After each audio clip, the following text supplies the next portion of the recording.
Start. Sir, I have had the opportunity of going through the performance budget which was presented to the House by various ministries. May I request the Finance Minister kindly to go through at least one performance budget. If you want, you can go through the entire thing and see whether, in the case of at least one ministry, the performance budget has really fulfilled the targets or not. He must first satisfy himself.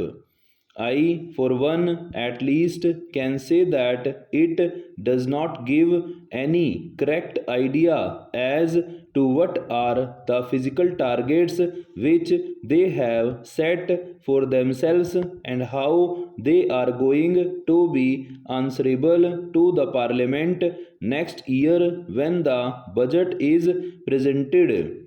If we have to compare the performance budget of next year with last year's budget, the members of parliament should be in a position to find out as to whether they have been able to achieve the targets that they have set for themselves, and if they have not, they should find out which department has failed, where the things have gone wrong. At least we should be able to find out these things. Para. Sir, the third point which we may bring to the notice of Honorable Finance Minister as a matter of abundant precaution is about infrastructural facilities which are very badly required if we really believe in industrial and agricultural growth. Here, the state electricity boards, the coal ministry, and the railway ministry have a coordination committee. But at the same time, greater attention will have to be paid to see that our production does not suffer because of the infrastructural facilities which are not coming up to the mark.